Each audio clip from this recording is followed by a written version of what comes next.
नमस्कार, मैं नीलेश कुमार स्वागत करता हूं आपका बेसिक एजुकेशन सेंटर में। दोस्तों, हम लोग पाइप और टंकी से संबंधित प्रश्न को देख रहे हैं, समझ रहे हैं, सीख रहे हैं। मैंने पिछले लेसन में भी बहुत सारे प्रॉब्लम्स को सॉल्व करने का तरीका बताया है, बहुत ही आसान तरीका बताया है। जो भी लोग मेरे चैनल पर नए हैं, प्लीज़ मेरे चैनल पर जाकर के उस पिछले वीडियो को देखिए ताकि पूरा कार्य समय, पाइप, टंकी पूरा का पूरा समझ में आ जाए। आइए देखते हैं आज इस प्रश्न को। पाइप P एक टंकी के 3/4 भाग को 18 घंटे में भर सकता है और पाइप Q उसी टंकी के 3/5 भाग को 12 घंटे में भर सकता है। P और Q दोनों को 4 घंटे खुला रखा गया, फिर दोनों को बंद कर दिया गया। फिर अकेले पाइप R को खोला गया और इसने 5.5 घंटे में भरे पानी को निकालकर उसे खाली कर दिया। पाइप P, Q और R एक साथ मिलकर खाली टंकी को कितने समय में भर सकते हैं? पूरा का पूरा कहानी जो है इस प्रॉब्लम में भरा हुआ है, इतना लंबा चौड़ा कहानी। और ये लंबा चौड़ा कहानी किसी और परीक्षा में नहीं, ग्रुप डी के परीक्षा में पूछा हुआ ये प्रश्न है। ये प्रश्न जो है यह ग्रुप डी के परीक्षा में पूछा गया प्रश्न है। आप सोच करके देखिए कि इस प्रकार के प्रश्न को पढ़ने में, जो कि हिसाब नहीं बनाया है, जो गणित से कोई वास्ता जिनका नहीं है, परीक्षा देने चला गया है बैग उठा करके, वो इस कहानी को पढ़ते पढ़ते उसका समय पार हो जाएगा, पता नहीं चलेगा कि हमने क्या बनाया, क्या सीखा, क्या किया, नहीं किया। तो जो लोग मैथ नहीं सीखे हैं अभी तक और मैथ सीखना चाहते हैं तो मेरे चैनल पर जाइए। मैंने बहुत सारे चैप्टर्स को बहुत ही आसान तरीके से बताया है, उसको भी जाकर के आप लोग देखिए। आइए सीखते हैं इसको। कह रहा है कि पाइप P एक टंकी के 3/4 भाग को, सबसे पहला काम हम लोग करेंगे कि एक टंकी बना लेते हैं। डायग्राम बनाने से बहुत सारा चीज क्लियर होता है। अब इसमें देखिए कौन कौन सा पाइप है। पाइप P है, 3/4 भाग को 18 घंटा में भरता है। समझिएगा, 18 घंटा में कितना भाग को? 3/4 भाग को। क्लियर हो गया कि 18 घंटा में इस टंकी के 3/4 भाग को P भर देगा। तो P जो है वो 1 घंटा में कितना टंकी भरेगा भाई? तो 3/4 गुना 18 नीचे में, यानी 1/24। तो P के 1 घंटा में P ने 1/24 भाग टंकी को भर दिया। क्लियर हो गया? आगे, और पाइप Q उसी टंकी के 3/5 भाग को 12 घंटा में। अब देखिए दूसरा पाइप Q है, वो क्या कर रहा है कि 12 घंटा में कितना भरता है? 3/5 भाग। तो 1 घंटा में कितना भरेगा Q?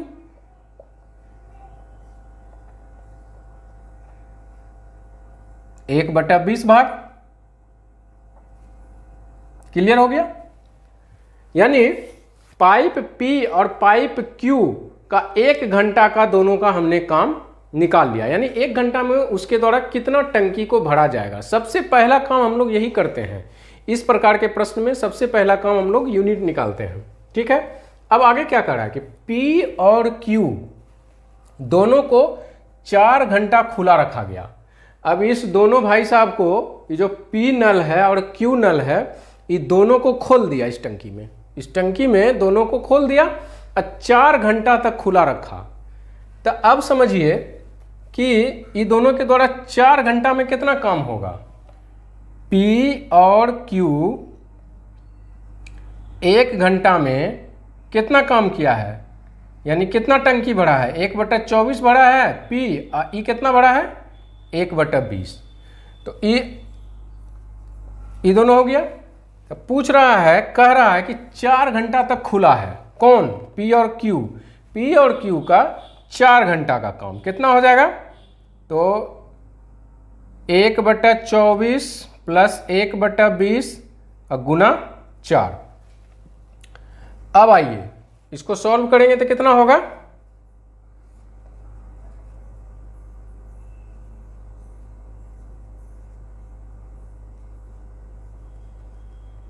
गुना 4 यानी 11/30 टंकी। 11/30 टंकी देखिए भर गया। ये जो भरा ये दोनों मिल करके 4 घंटा में वो है कितना 11/30 टंकी, यानी 11/30 भाग समझिए। अब क्या करा आगे समझिए कि फिर क्या हुआ, फिर अकेले पाइप आर को खोला गया, नहीं 4 घंटे तक खुला रखा गया, फिर दोनों को बंद कर दिया। यानी इतना टंकी भरने के बाद पी नल और क्यू नल को अब क्या कर दिया गया, बंद कर दिया गया। ठीक है, उसके बाद क्या किया गया कि फिर अकेले पाइप आर को खोला गया। ओ इसका मतलब है कि एक पाइप और इसमें लगा हुआ है आर। ये भाई साहब आर जो पाइप है वो 5.5 घंटा में भरे पानी को निकाल करके उसको खाली कर दिया गया। समझिएगा इस टंकी में टोटल 3 नल लगा हुआ है। पहला नल P, दूसरा नल Q और तीसरा नल R। P और Q नल जो है वो क्या कर रहा है, टंकी को भर रहा है, बेचारा मेहनत करके भर रहा है, और ये R क्या कर रहा है, ये खाली करने में लगा हुआ है। समझिए तो ये जो इतना टंकी भरा है मेरा 11/30 भाग, इस 11/30 भाग को R जो है उस 5.5 घंटा में खाली कर देता है। समझिएगा तो R जो है नल R 11/30 भाग टंकी 11/2 घंटा में क्या करता है, खाली करता है। क्लियर, यही लिखा हुआ है। तो R जो है वो 1 भाग टंकी कितना देर में खाली करेगा, 11/30 भाग 11/2 में करता है, तो 11/30 भाग कितना में करेगा, 11 गुना 30/11 गुना 2, यानी कि 15 घंटा में ही टोटल टंकी को खाली करने का क्षमता रखता है। R जो है 1 भाग टंकी को 15 घंटा में खाली कर सकता है। तो 1 घंटा में कितना करेगा R 1 घंटा में 1/15 टंकी खाली करेगा। ठीक है, अब आ जाइए मेन क्वेश्चन पर। अब मेन क्वेश्चन कह रहा है कि पाइप P, Q और R एक साथ मिलकर खाली टंकी को कितने समय में भर सकते हैं। तो कितना समय में भरेगा तीनों को, यानी P प्लस Q ये दोनों भरने वाला है, माइनस R ये क्या करता है, खाली। तो ये तीनों मिल करके कितना देर में भरेगा, 1/20 कितना 1/24, P का 1/24 1 घंटा का काम, Q का 1 घंटा का काम 1/20, अब माइनस खाली कर रहा है R का 1 घंटा का काम, कितना हो गया 1/15।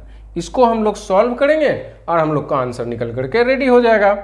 इसको सॉल्व कर दीजिए, 24 × 5 = 120, 20 × 6 = 120 माइनस 15 × 8 = 120। ठीक है, बराबर कितना हो जाएगा, 11 6 5 11 माइनस 8 3/120, यानी 1/40। ये तीनों के द्वारा 1 घंटा में 1/40 भाग टंकी को भरता है। तो 40 घंटा में ये टंकी को पूरा भर देगा, टंकी भरेगा 40 घंटा। इसका आंसर क्या हो जाएगा, सी। तो अब सोच करके देखिए कि ग्रुप डी जैसे एग्जाम में इस प्रकार का प्रश्न पूछा जाता है तो उससे ऊपर के लेवल पर किस प्रकार का प्रश्न पूछा जाएगा। प्रश्न वही रहता है, टाइमिंग का अंतर होता है। ग्रुप डी में ज़्यादा समय मिलता होगा और अन्य परीक्षाओं में थोड़ा कम समय मिलता है। ये प्रश्न को बनाने के लिए मैंने पूरा आसान तरीका बताया है और इसके पिछले वीडियो में भी मैंने बहुत सारा प्रॉब्लम्स को, इस प्रकार के प्रॉब्लम्स को बताया है, जिससे आप लोग मैथ सीख करके आसानी से उसको सॉल्व कर सकते हैं। आज के लिए इतना ही, मिलते हैं अगले कुछ इम्पोर्टेंट प्रश्न को लेकर के नेक्स्ट लेसन के साथ अगले वीडियो में। तब तक के लिए इजाज़त दीजिए, धन्यवाद।